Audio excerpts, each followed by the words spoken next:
Hello and welcome to another episode of Leatherneck Insider. I'm Ben Polanca. And I'm Luke Little. Western Hall has a newly revamped look going into the 2023 season. Leatherneck Insider reporter Jalen Short has more.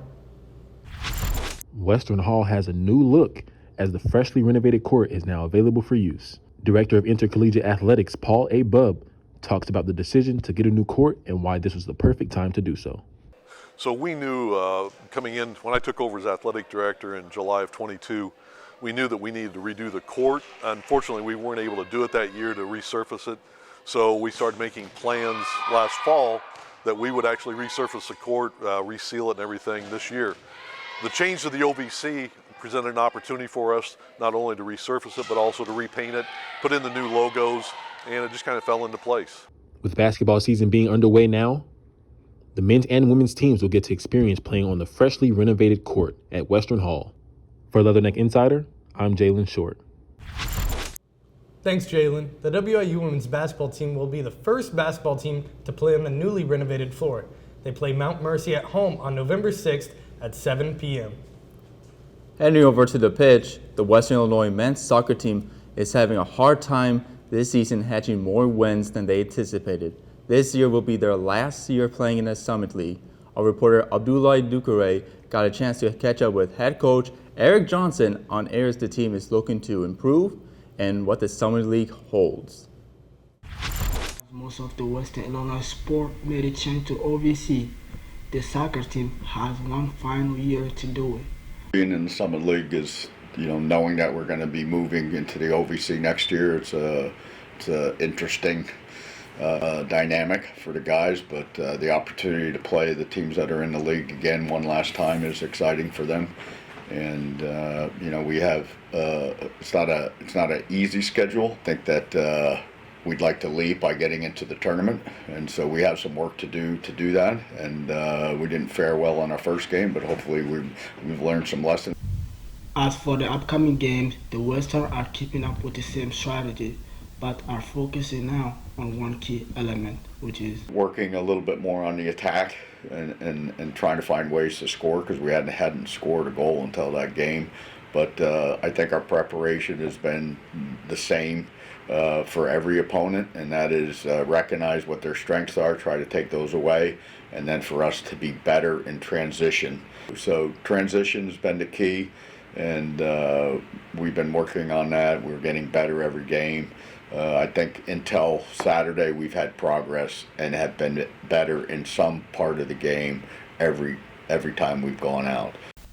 Reporting from Leatherneck Insider, I am Abdoulaye Doucouré. Thank you, Abdoulaye. Western Illinois men's soccer team will be back in action today in Omaha against the Mavericks at 7 p.m. It was a packed week for the WIU sports, and the newest athlete of the week is here. Leatherneck Insider reporter Austin Holznagel has more with this week's winner, Jay Parker. What's up, everyone, and welcome to this week's Leatherneck Insider Athlete of the Week. I'm here with this week's winner, Jay Parker. Jay, how are you doing? You guys are on a bye week right now. How's that been? I'm doing pretty good today. We just been preparing for North Dakota. Today we go out, first day full pads. We just gonna get after it and continue to strive. Yeah, the fans voted you this award after a fantastic week against Lindenwood. 10 catches, 145 yards. You're the first Leatherneck to have 10 catches since Dennis Houston back in 2021. Tell us about that game and what made it look so easy. I just want to give all the credit to Matt Morrissey. He trusted Pat Denicky with the play calling all week. The identity of the offense was to get the ball to the perimeter, and that's what we did all game. And it was a success for us, but we didn't get the dub, but, Yeah, it was still a really fantastic game. And you had that game against Illinois State, but conference play is just getting underway this next week. What does your preparation look like going from, a team like Lindenwood to a conference opponent? I say everybody, the whole team from the offensive, defensive standpoint, everybody just be more bought in since we in conference play now, and shoot, I feel like we have a good chance in conference play. It should be a pretty good conference play season for us. Yeah, and you were just telling me you might have another year on your academic calendar might be able to play some football next year. But you are a graduate senior, one of the more experienced players on this team. What might a Jay Parker look like outside of football without trying to take your eyes off the season? I say I get into a little realtor with my dad, little real estate, fixing houses, selling them, just into that. Yeah, well, I hopefully could buy a house from you in the future. I'll definitely keep an eye out for you. But that's been this week's Leatherneck Insider Athlete of the Week with this week's winner, Jay Parker. Jay, again, thank you so much for taking the time out of your day for this interview. Yes, sir. I appreciate you. Hopefully I'll be back. Yeah, we don't have very many two-time winners, but would love to have you back here in front of the camera. Well, this has been Austin Holzneigel reporting for Leatherneck Insider, and back to you guys at the desk. Thanks, Austin. Jay Parker and company will be back in action next week as they travel to take on North Dakota at 1 p.m. When we come back, we'll have more on some new faces here at WIU. Stick around.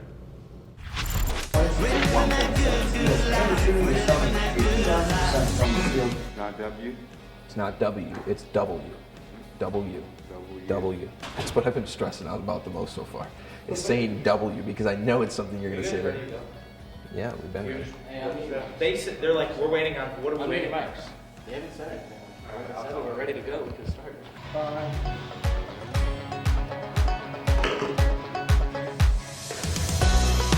Hello everyone, I am Will Thomas. And I'm Dane Mackley. Welcome to this week's edition of Leatherneck Insider.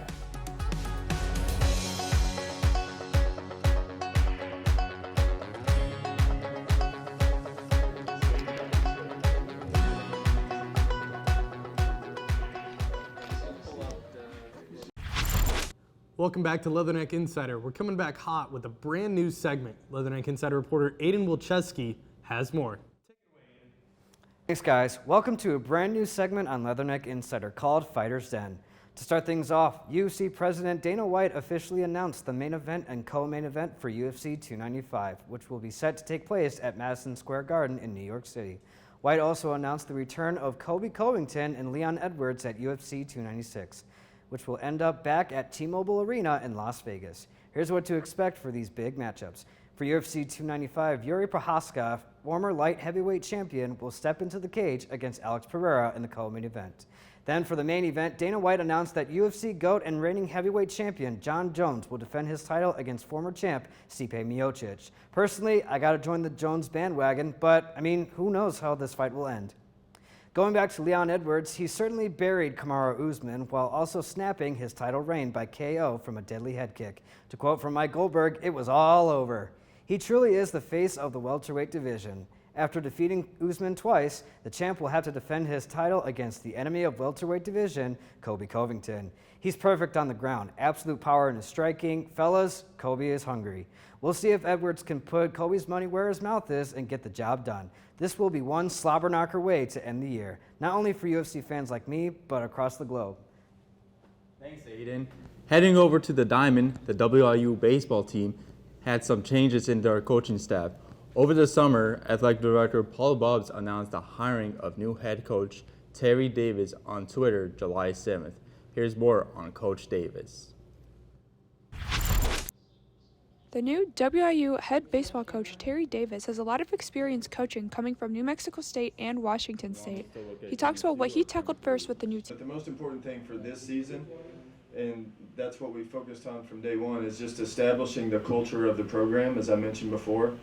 We did that on day one in our first team meeting. What are the standards? What are the expectations? How do we walk? How do we talk? How do we walk? How do we dress? How do we do everything? And because they don't know. And you know, and then it's my responsibility to hold them accountable to that on a daily basis. And then once we get off the mat and we really get going and we really have a good understanding of what that looks like, then the players kind of run that thing themselves, you know. But that's the, you know, that was the 60-day plan. The 90-day plan, which is what we're getting into now, is work ethic. Just establishing work ethic on a daily basis. What does that look like? Successful organizations and winning organizations there's a standard, and you know it's pretty easily defined. What separates good programs and bad programs are just, do you want to do the work or not? After the season last year, head coach Terry Davis has a new dynamic to a winning season. Be competitive and show up on a daily basis. That's all we talk about. We don't talk about results. We talk about the process of chasing something that's bigger than ourselves on a daily basis. That's all we talk about. And if we show up physically and mentally on a daily basis enough and with some consistency over time, we'll get the results that we want. But this team, just be competitive and show up. With the new coaching staff, Coach Davis mentions how he plans to lead the team in new ways. And I think that's, if they're going to get anything from me, they're going to get the same guy every day. They're going to get the same energy, the same passion, the same competitiveness on a daily basis. And I'm going to require it out of them as well. So that's probably new for some of them. But at the same time, we have a large group of people, if not nearly everyone, that right now, like, they want it, you know, and it's kind of generating some excitement. And, you know, right now we're in a good place. They're showing up every day. They're working hard every day. We're paying attention at a pretty high level. We're not really chasing results anymore. We're not worried about that. We're just showing up every day with a good energy and good attitude and a willingness to work. So it's good right now. For more information on new head coach Terry Davis and the rest of the baseball team, go to goleathernecks.com. Thank you, Avery. The WIU men's baseball team went 12-40 on the season last year. With the new head coach Terry Davis, the Leathernecks hope to turn it around this year. Speaking of new faces, WIU women's tennis is back in action. They have a new head coach, Luke Ogren. He's a former coach at Lake Superior State and is looking to bring some success to the team. Leatherneck Insider reporter Kobe Blackman has more. WIU women's tennis is back in action. I got a chance to speak with the new head coach, Luke Ogren. Ogren, recently a head coach for Lake Superior State, is adjusted to the Macomb area weather. It's actually significantly warmer, which I don't think many people here would necessarily believe, but it is a massive difference from where I was before. Luke is also excited for the tournament the team has next week and is looking to improve and see what strengths and weaknesses the team have on the court. Definitely, you can tell there's a lot of excitement. They're excited to have, hopefully some improvements. We've put in a lot of time, a lot of effort on court already, and we've seen quite a bit of improvement already out there. So excited to see, where we stand with matches, because of course that's where you a lot of times see our real strengths and weaknesses. Of course, we can develop a lot of stuff on the practice court, but once you play matches, you of course learn a lot more about it. He's also known for his trick shots he likes to do on his downtime and has recently made ESPN top 10. I mean, of course, as most people would say, Dude Perfect is always up there. Even one of the ones that I had that was most watched was basically a remake of one of the Dude Perfect ones. I was just using a hula hoop as well. So definitely I would say them would be the biggest kind of thing that got me excited about it. But also, you see random other ones on Instagram and things, and it's always cool to see. And, I was bored one time, so I decided, okay, why not try this? And then realized it was kind of a fun thing to do, so I kept doing it. I'm Kobe Blackman, reporter from Leatherneck Insider. Thanks, Kobe. The WIU women's tennis team is in action today at the SEMO Fall Invite. Then they head to Quincy University on October 14th for their next match. The WIU volleyball team is celebrating a career milestone for one of their star players. A junior libero is on their way to the record books. Leatherneck Insider reporter Calvin Darnell has more. Western Illinois star libero junior Carly Wenzel recently hit a huge career milestone. Joining the 1000 Digs Club, here's what Wenzel had to say about the achievement. I think that's an amazing accomplishment. All I can say is just thank you to my teammates and coaches just for pushing me every single day. Being the libero, Wenzel has a different role than most of her teammates. She has to be the defensive anchor. She's in charge of stopping anything from hitting the court. And Wenzel says she is never afraid to do the dirty work. Oh, I love it. I love digging out there, diving for every single ball, just giving it all I got, because I know I'm just going to do it for my teammates, and they're going to get the kill. Looking back on her college career thus far, Wenzel attributes most of her success to her favorite part of volleyball, her team. I think my favorite part is just the competition and the love that my teammates have for the sport. They want you to get better every single day and push you in practice. For Leatherneck Insider, I'm Calvin Darnell. Thank you, Calvin, and congratulations to Carly on the career milestone. Make sure you stick around because when we come back, we will have more on WIU golf and a brand new Leatherneck Insider segment.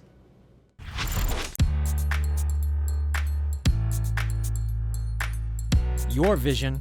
My goal is to work at a top 100 television station as a reporter, anchor, and a producer. Our mission. Thanks to Western, I have a resume that would beat out most students from the top journalism schools in the country. This is Western Illinois University. I am a success story. I am a Leatherneck.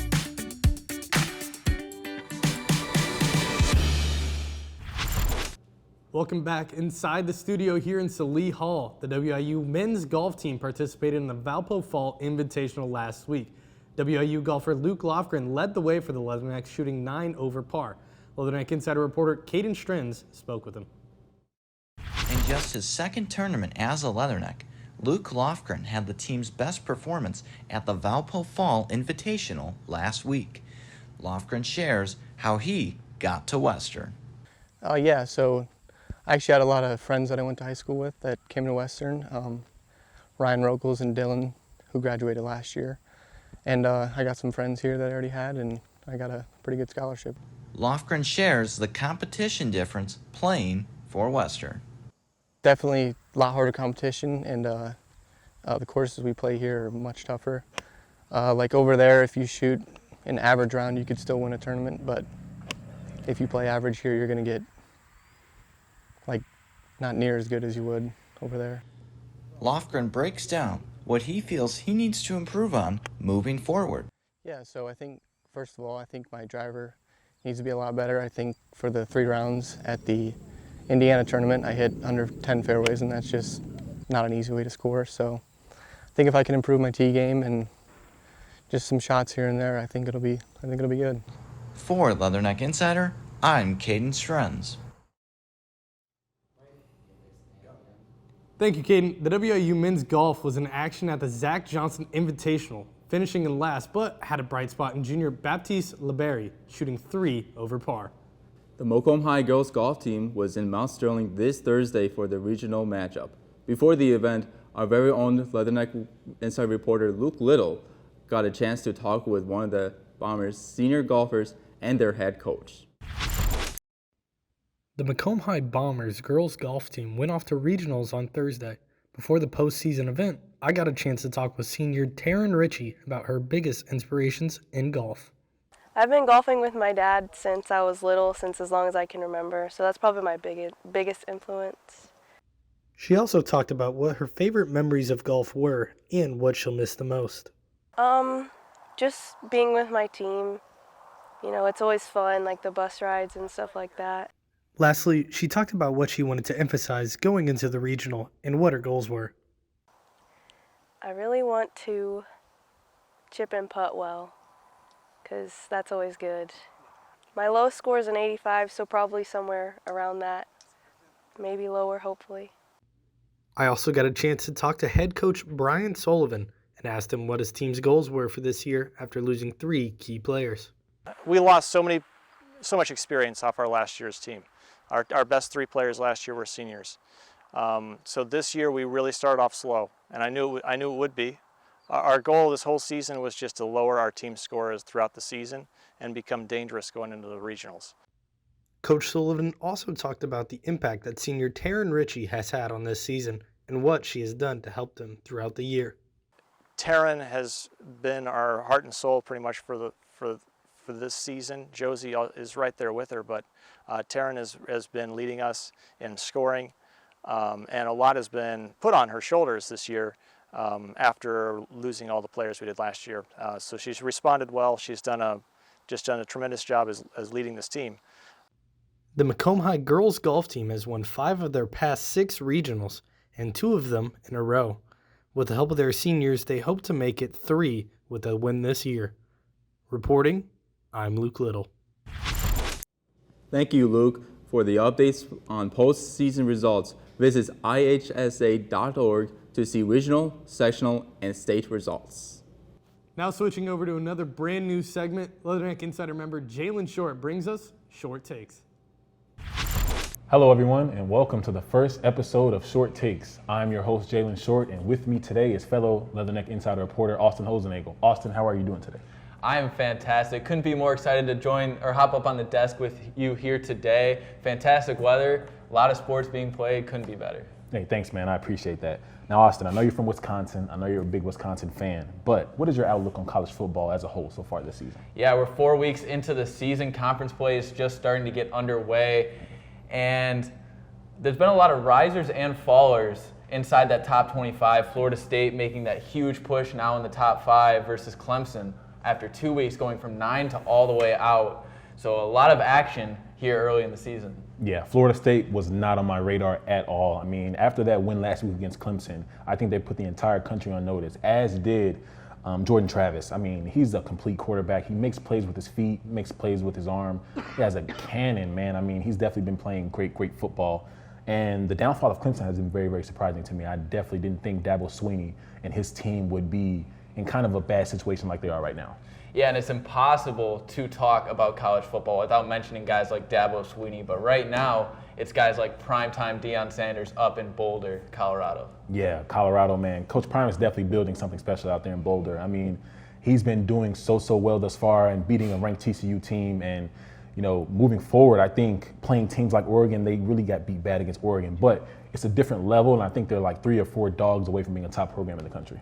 Yeah, most definitely. I don't think this is going to be a giant knockdown on Colorado. I think they're going to bounce back. Obviously, I'm a big believer in primetime. Also, his 2 sons, they're doing fantastic this year. I think they'll be able to bounce back. And like you mentioned, Oregon is a very good team. They'll be in it at the end, and it's just one game. Yeah, for sure.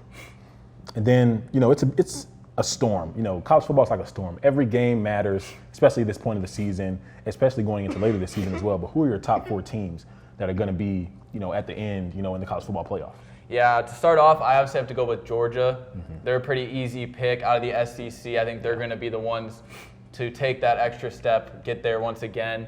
Florida State out of the ACC. I think ACC is a lot weaker than other big conferences like the Big Ten and Pac-12. And then my last 2 teams are going to be the winners of those 2 conferences, the Big Ten and Pac-12. I really like Michigan out of the Big Ten. I think they're the most complete team. And then out of the Pac-12, USC has my eye, and so does Washington, surprisingly. But I think I'm going to have to give the nod to USC. What about you? Yeah, USC is definitely in there for me. Caleb Williams has been playing great football, the best quarterback in college football right now. Georgia's in there. They're the best program in college football right now. Florida State's been playing very well. And I think coming out of the Big Ten will probably be Michigan or probably Penn State. I'm not sure. Either one of those teams are playing great football right now, though. But with that being said, this is the end of the show, guys. We appreciate you tuning in to the first episode of Short Takes. I'm Jalen Short. This is Austin Hosenagel, and we'll see you guys next week. Thanks, Jalen and Austin. Can't wait to see more episodes of Short Takes. Stick around. When we come back, we'll have more on WIU sports and, of course, some more schoolboy sports. Taking me home. Here, I engineer the future. Taking me home. Bring me back. Here, I have countless opportunities. Taking me home. Bring me back. Here, I do research. Right here at Western. Welcome back. After the WIU women's cross country's impressive season opener, Leatherneck Insider reporter Kayvon Hughes Fleming met with the cross country head coach Trey Brokaw to discuss his expectations for this upcoming season. With 59 points, the Western Illinois women started the season in second place overall. Northern Illinois and the Leathernecks each scored 59 points. The Leathernecks took second place because of the tiebreaker for sixth place at the 4K meet distance. Yeah, we had a good opener at home here at Spring Lake Park, and 2 weeks later we went over to Illinois State University, had a good team outing, so pretty excited about where the team's at, and we've got Notre Dame coming up this weekend. Western made a big move with the change in the conference. Coach Brokaw had this to say about the team's attitude going into the new Ohio Valley Conference. We're pretty excited to join the Ohio Valley Conference, and I think it puts our team in maybe a little better position to compete. And the Summit League was a good conference as well, but travel for that conference, our average trip was 7 or 8 hours. Now our average trip is going to be 4 or 5 hours. So really liking that as well. Every year, the team expands with new members. Coach Brokaw had high hopes for the new roster to make an impact this season. Yeah, so 5 new freshmen on the women's cross country team. We've got 2 new freshman guys, and they're a very talented group of newcomers, and they're going to contribute significantly to the team's success. We had 35 new recruits altogether between cross country and track and field. So sprinters, jumpers, and throwers all have some good newcomers as well. Reporting from Leatherneck Insider, I am Kevon Hughes Fleming. Thanks, Kayvon. The women's cross country team is in Columbia, Missouri today, facing off in the Gans Creek Classic. Well, it's that time. Stu Boy Sports is back, but this time he's at the desk. What's up this week, Stu Boy? Welcome back to another episode of Stu Boy Sports. This week, I'm here with Leatherneck Insider member Caden Strands. Caden, how are you doing today? I'm doing great, Pid. It's nice to be able to be back on here to talk with you about some sports. What do we have today? Today we're going to be talking about the NFL. So, Caden, through the first 3 weeks, what team or what's your biggest takeaway through the first 3 weeks? Through the first 3 weeks, the biggest takeaway for me is going to be the Miami Dolphins offense. They lead the league in almost every category there is on the offensive side, and it's shown. They're 3-0 for a reason. I mean, they've scored 30-plus points in 2 of the 3 games. Obviously, we saw 70 points last week against the Denver Broncos. They have Buffalo coming up, so this will be a good competition in AFC East battle. But the most eye-opening thing for me would have to be the Dolphins offense. Staying in the AFC, my team that surprised me the most through the first 3 weeks, the Indianapolis Colts, currently sitting at 2-1. Anthony Richardson has been one of the better rookie quarterbacks so far this year. Last week, obviously, he didn't play because he had a concussion, and they still beat the Baltimore Ravens, which is pretty impressive, beating them 22-19 in overtime. So that would be my surprise team so far. What about on the other side you have the teams that are struggling so far. Who's been your team that's kind of struggled? Well, I think we should stay in the AFC South. We were talking about the Colts at 2-1. I think we should talk about the Jaguars at 1-2. They're coming off of a division title last year with Trevor Lawrence, and it seems like they'd be going upward from that point. They haven't 3 weeks in so far. They're 1-2. They just lost to the Texans by 20. That's a tough loss right there. I mean, it's a divisional opponent. You're going to see them again. It's not exactly how you want to lose games, but again, the Jaguars, you have Trevor Lawrence. They have plenty of season left, so if there is a team to turn it around, it would either be the Jaguars or Cincinnati. And you and I are both Bears fans. That's been the team in the NFC for me that's kind of sold so far in their predictions. Coming into the season, the Bears were projected to win 7.5 games. They were projected all this stuff, be going from first to last or last to first. It just hasn't happened this year. Why do you think that is? Yeah, as you said, going into the season, they were projected to be a near 500 team, and it is only 3 weeks in, so anything can change. But the biggest problem for them is their lack of front seven, the offense and the defensive side. You don't have offensive linemen, you don't have the front seven on the defensive side. Fields has not been used the correct way, I think. I mean, his rushing yards are down, and that's been the big thing for what we saw last year that showed his growth. He's been able to throw for 200-plus passing yards in the first 2 weeks, which isn't bad. So if you can get 200-plus passing yards, you get 100-plus rushing yards, all in all, that should put the Bears in a place where it's a winnable game. That's all the time we have for you this week on Stu Boy Sports. Me and Caden will be back here next week to preview the MLB postseason. Now back to the desk. For me, as a Miami Dolphins fan, I'm really excited with the season they've put up so far. Tua is playing great. Just a year in all, I'm really excited at where they can go. Maybe another undefeated season is in their future. I'm really excited for the Dolphins. Yeah, Dolphins have really impressed me. I really like what's cooking, and I could see them as a Super Bowl contender. But my team, Chicago Bears, has been somewhat disappointment. I expected a little bit more from them, but it's still early and things can still change. Yeah, I really thought the Bears had something going. They got a great young quarterback, but I think there's some issues they have between the coaching and the players. So hopefully they can get it figured out. I'm always happy to root against them, but I hope for their sake they get it figured out. Well, that's all the time we have for this week's episode. Don't forget to follow us on TikTok, Instagram, and Twitter at InsiderWIU. From Leatherneck Insider, I'm Luke Little. And I'm Ben Polanka. Have a great day, WIU.